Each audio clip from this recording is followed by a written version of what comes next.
السلام عليكم ورحمة الله وبركاته. الحمد لله وكفى وسلام على عباده الذين اصطفى، أما بعد.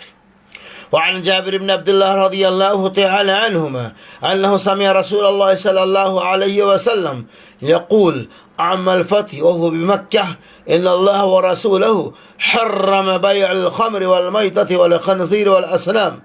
فقيل: يا رسول الله، أرأيت شحوم الميتة؟ إلى آخر الحديث، رواه متفق علیہ۔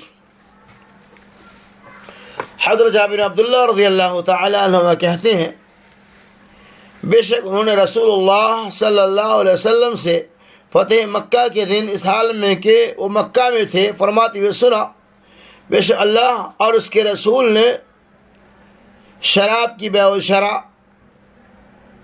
مردار، خنزیر اور بتوں کی تجارت کو حرام قرار دیا ہے۔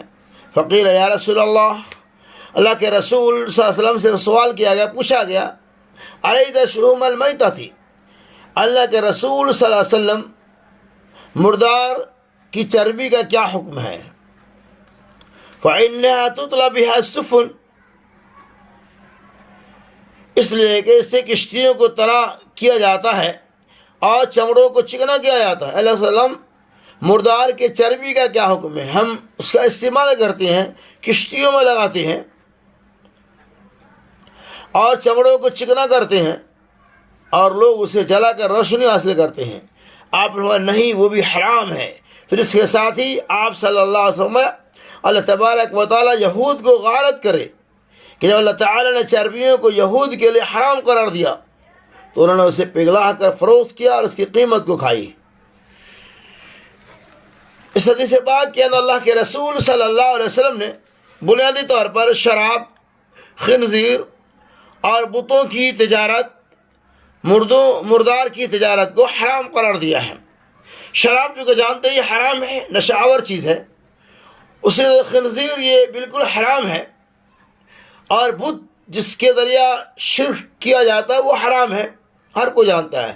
لیکن سوال یہ ہے، یہاں یہ ہے، مردار کی تجارت کے بارے میں کیا حکم ہے؟ مردار چونکہ حرام ہے، اس کی تجارت نہیں کر سکتے۔ اللہ کے رسول صلی اللہ علیہ وسلم صحابہ نے پوچھا اس کی چربی کا کیا حکم؟ اس حدیث کے اندر آپ نے تو منع فرمایا، لیکن عون المعبود وغیرہ میں، فتح الباری وغیرہ میں، علامہ ابن قیم رحمۃ اللہ علیہ زاد المعاد کے اندر اسی طرح سے دیگر محدثین نے اس بات کو واضح کیا ہے کہ اس کا استعمال جائز ہے، یعنی ان کی چربیوں کو کشتی وغیرہ میں آپ لگا سکتے ہیں۔ بنیادی طور پر مردار امت کے لیے حرام ہے، لیکن رسول اللہ صلی اللہ علیہ وسلم فرمایا میری امت کے لیے 2 مردار حلال ہے، مچھلی اور ٹڈی۔ یہ دونوں چیزیں ایسی ہیں جو مرنے کے بعد بھی آپ کھا سکتے ہیں، چونکہ رسول اللہ صلی اللہ علیہ وسلم نے اس کا حکم دیا۔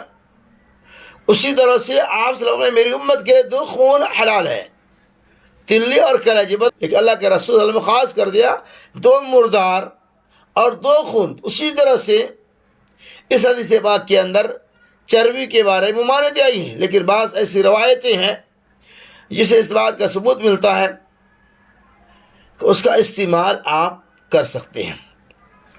اللہ تبارک و تعالی سنی حدیث کے اوپر ہمیں اور آپ کو عمل کرنے کی توفیق عطا فرمائے۔